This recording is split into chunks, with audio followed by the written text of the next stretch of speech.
جیسے کہ سرکار کے سرکار جیسے مدرسوں کی تعمیر، مدرسوں کے سرکار کے زمانے میں اس طرح کے مدارس نہیں تھے. یہ جو آج جو کتابیں جو پڑھی جاتی، جو سلیبس ہے مدرسے میں کہ یہ فلاں جماعت میں یہ کتاب پڑھائی جائے گی، وہ کتاب پڑھائی جائے گی، پھر اس کے بعد تو یہ سب جتنے ہیں یہ بدعت مستحبہ میں آتے ہیں کہ یہ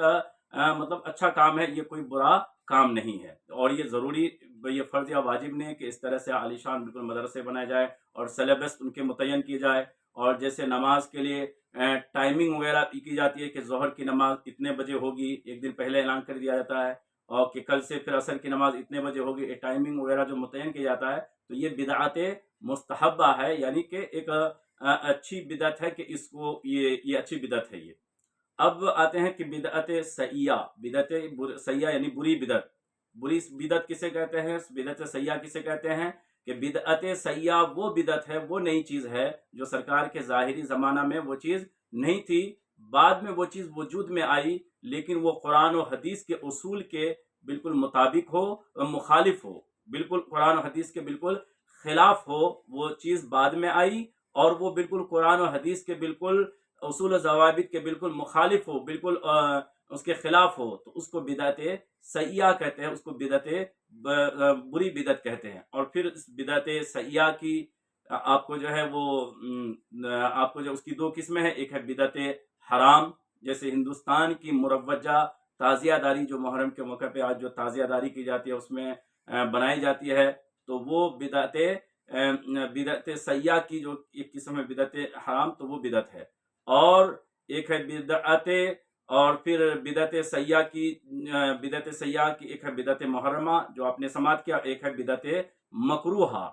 بدعت مکروہہ جیسے جمعہ اور عیدین کا خطبہ غیر عربی میں پڑھنا، تو یہ بدعت مکروہہ ہے کہ یہ ناپسندیدہ بدعت ہے. یہ حرام تو نہیں ہے لیکن ناپسندیدہ بدعت ہے. یہ اس کو بدعت مکروہہ کہا جاتا ہے، جو بدعت سیئہ کی دوسری قسم ہے. اب جیسے میں نے بتایا کہ بدعت کی تین قسمیں ہیں، بدعت حسنہ، بدعت سیئہ، تو اس کی دو کی میں نے ڈیفینیشن بتا دی. اب ایک ہے بدعت مباح.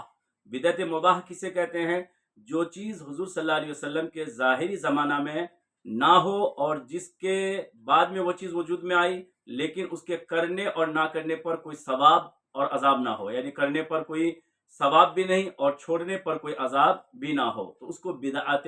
مباحہ کہتے ہیں. بدعت مباحہ کہتے ہیں. جیسے کہ آپ دیکھیں گے کہ کھانے پینے کی چیز میں کشادگی اختیار کرنا، جیسے بریانی سرکار کے زمانے میں نہیں تھی، بعد میں وجود میں آئی، لیکن بریانی کھانے سے ایسا نہیں کہ آپ کو کوئی ثواب ملے گا، یا نہیں کھائیں گے تو گناہ ہو جائے گا. جیسے ٹرین میں سفر کرنا، تو سرکار کے زمانے میں ٹرین نہیں تھی، لیکن ٹرین میں اگر کوئی سفر کر رہا ہے تو کوئی ایسا نہیں کہ اس کو ثواب ملے گا، اور نہیں کرے گا تو گنہگار ہو جائے گا. اسی طرح پھر ٹرین میں جیسے اے سی میں سفر کرنا، اور اسی طرح بس میں سفر کرنا، تو یہ سب کیا ہے؟ بدعت مباح ہے کہ اس کے کرنے پر ثواب بھی نہیں اور نہ کرنے پر کوئی گناہ بھی نہیں. اس کو بدعت مباح کہتے ہیں. تو یہ بدعت کی تین قسمیں ہوئی. اب سوال پیدا ہوتا ہے کہ حدیث شریف میں ہے کل بدعت ضلالہ، کہ ہر بدعت جو ہے گمراہی ہے. تو اس سے کون سی بدعت مراد ہے؟ تو اس حدیث شریف میں صرف یہاں بدعت سے مراد بدعت سیئہ مراد ہے، یعنی بری بدعت.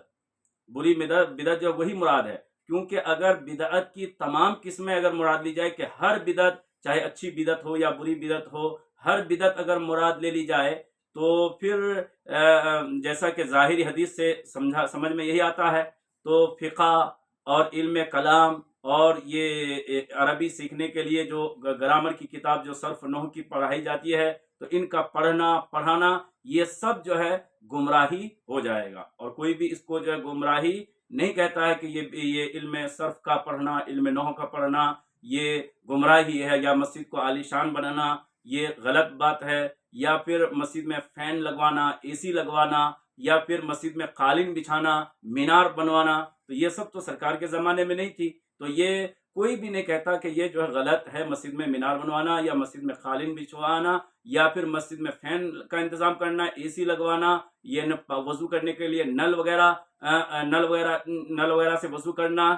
تو اس سے کوئی بھی یہ غلط نہیں کہتا ہے. تو پتہ یہ چلا معلوم یہ ہوا کہ یہاں جو حدیث پاک میں کہا گیا کل بدعت ضلالہ سے مراد صرف بدعت سیاح ہے، یعنی وہ بری جو بدعت ہے وہی مراد ہے، کہ وہی جو سرکار کے ظاہری زمانے میں وہ چیز وہ نہیں تھی، بعد میں وہ چیز آئی، لیکن وہ قرآن و حدیث کے بالکل خلاف ہو، قرآن و حدیث کے بالکل کوئی بالکل خلاف ہو، تو وہ بدعت جو ہے مراد ہے، اور وہی بدعت گمراہی ہے۔ اب رہی بات ہے کہ آپ کو کیسے معلوم، اگر کوئی کہے کہ آپ کو کیسے معلوم کہ یہ بدعت سے مراد یہاں صرف بدعت سیاح مراد ہے، اور یہ جو بدعت کی قسمیں جو بتائی گئی، بدعت حسنہ اور بدعت مباح، یہ سب چیزیں جو بتائی گئی ہے، تو اس سے یہ کیسے آپ بتائی جا رہی ہے؟ کیا اس کا کوئی ثبوت ہے، کوئی پروف ہے؟ تو میں آپ کو اس کا پروف بتاتا ہوں کہ حضرت عمر فاروق اعظم رضی اللہ تعالیٰ نے تراویح کی باقاعدہ جماعت قائم کرنے کے بعد، کیونکہ پہلے تراویح کی نماز پڑھی جاتی تھی لیکن جماعت کے ساتھ نہیں پڑھی جاتی تھی، تو حضرت عمر فاروق کے اعظم کے دور میں یہ تراویح کی باقاعدہ جماعت قائم کرنے کے بعد جب لوگ جماعت سے نماز پڑھنے لگے تراویح کی، تو آپ نے دیکھ کر کہا نعمت البدعۃ ھذہ، یعنی کہ یہ بہت اچھی بدعت ہے، یہ بہت اچھی بدعت ہے، یہ بہت ہے تو یہ سرکار کے زمانے میں ظاہری زمانے میں یہ چیز تو نہیں تھی، لیکن بعد میں جو قائم کی گئی، لیکن یہ کوئی غلط چیز نہیں بلکہ اچھی بدعت کہا۔ تو اس کا مطلب ہوا کہ بدعت کی ہر بدعت بری چیز نہیں ہے، جو بعد میں وہ چیز آئی لیکن وہ اچھی چیز ہے، اور کوئی قرآن و حدیث کے بالکل خلاف نہیں ہے بلکہ قرآن و حدیث کے مطابق ہے، تو وہ بدعت جو ہے بدعت حسنہ کہتے ہیں، اور وہ اچھی بدعت ہے، اس کام کو کیا جا سکتا ہے۔ اور دوسرا ثبوت ایک ملاحظہ کیجئے، مسلم شریف میں ہے، حضرت جریر رضی اللہ تعالیٰ عنہ سے روایت ہے کہ رسول کریم علیہ الصلاۃ والتسلیم نے فرمایا، جو اسلام میں کسی اچھے طریقے کو رائج کرے گا تو اس کو اپنے رائج کرنے کا بھی ثواب ملے گا، اور ان لوگوں کے عمل کرنے کا بھی ثواب اس کو ملے گا جو اس کے بعد اس طریقے پر عمل کرتے رہیں گے، اور عمل کرنے والوں کے ثواب میں کوئی کمی بھی نہ ہوگی، بلکہ ان کو جو عمل کرے گا اس کو الگ سے ثواب، اور جس نے اس طریقہ کو رائج کیا اس طریقے کے رائج کرنے والے کو الگ سے اللہ تعالیٰ ثواب دے گا۔ اور پھر وہیں پہ یہ بھی فرمایا گیا کہ جو شخص مذہب اسلام میں کسی برے طریقہ کو رائج کرے گا تو اس شخص پر اس کے رائج کرنے کا بھی گناہ ہوگا، اور ان لوگوں کے عمل کرنے کا بھی گناہ ہوگا جو اس کے بعد اس طریقے پر عمل کریں گے، عمل کرنے والوں کے گناہ میں کوئی کمی نہ ہوگی۔ تو اس سے پتہ یہی چلا، معلوم یہی ہوا کہ یہ سرکار کے زمانے میں جو چیز نہیں تھی اور بعد میں وہ چیز وجود میں لائی گئی، بعد میں وجود میں آئی، اور وہ اچھی چیز ہے، قرآن و حدیث کے مطابق ہے، اور قرآن و حدیث کے اصول و ضوابط کے پر ہی قیاس کر کے اس کو نکالا گیا ہے، تو وہ اچھی بدعت ہے، اس کو کر سکتے ہیں۔ تو جب اتنی بات سمجھ میں آ گئی تو اب یہاں یہ بات آسانی سے سمجھی جا سکتی ہے کہ یہ جو ربیع الاول کے مہینے میں جو میلاد شریف کی محفل منعقد کی جاتی ہے، تو یہ اگر بالفرض مان لیا جائے کہ وہ سرکار کے زمانے میں اس طرح کی میلاد کی محفلیں نہیں سجائی جا رہی تھی، لیکن یہ بدعت ہے بھی اگر تسلیم کر لیا جائے تو یہ بری بدعت نہیں ہے بلکہ اچھی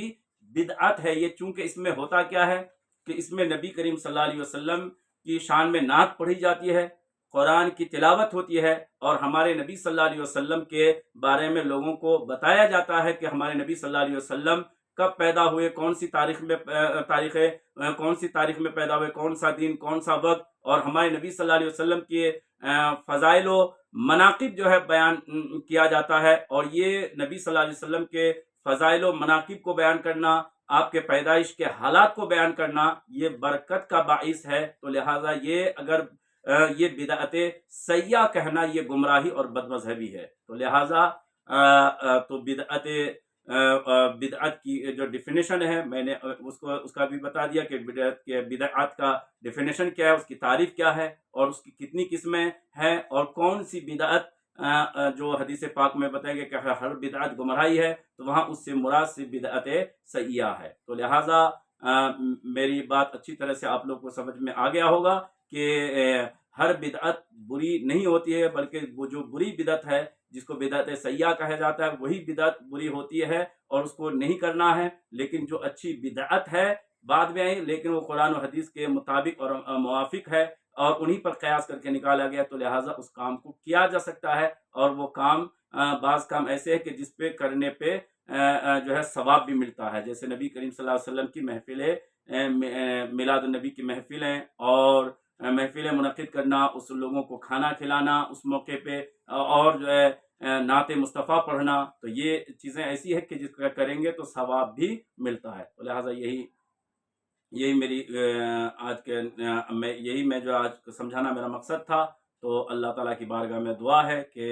اللہ تعالیٰ تمام لوگوں کو